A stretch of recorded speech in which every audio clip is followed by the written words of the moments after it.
今天是超下饭的金钱蛋超强洗版教程，做法又快又简单，普通的鸡蛋也能做出饭店味儿。所有的用料和调料精确到克，全部细节讲解清楚透明，手把手包教包会。我们首先煮鸡蛋，热水下锅，热水下蛋，煮好之后去壳，就不会粘黏。下入后转为小火，小火煮，蛋黄的口感会更好一点。煮10分钟，时间到了，关火取出，放入冷水里降温。这个不需要放冰块，正常降温就可以了。只要你是热水下锅，那么蛋壳就不会粘黏。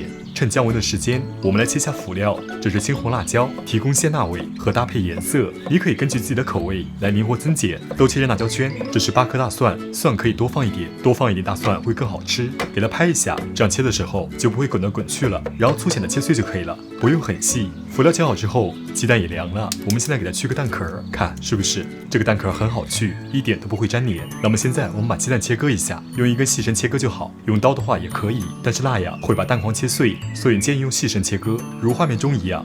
围着鸡蛋缠绕一圈，然后使劲一拉，鸡蛋就分开了。我们给它切成3瓣，拿1大勺干淀粉，这个淀粉不做要求，玉米淀粉、土豆淀粉都可以，家庭里有什么用什么就好，不影响我们的制作。把切割好的鸡蛋裹满淀粉，两面都是如此，这样等下煎制的时候就会凝固，就可以包裹住鸡蛋，让蛋黄不散落开。余下的都是如此操作。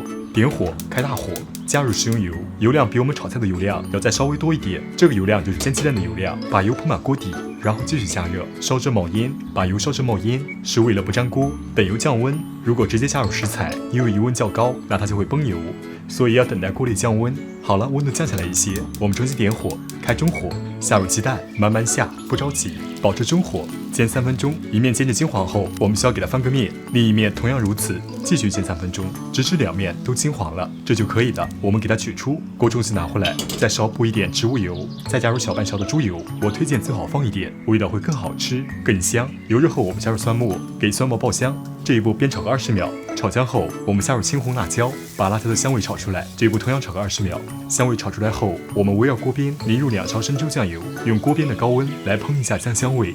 再放入1勺蚝油，接下来把我们煎好的金钱蛋放入进来，稍微翻炒2下，让调料接触鸡蛋，再下入4勺清水。因为鸡蛋表面有淀粉的外壳，加点水烧一烧，味道可以更好的进入鸡蛋里。出锅之前再撒点葱花，放香菜、放蒜苗都可以，看自己的喜好，这个并不强制。那么这个超下饭的金钱蛋就制作好了，真的很下饭。简单的鸡蛋，简单的做法，但是真的很好吃，我强烈推荐这个家常菜，你绝对可以试一试。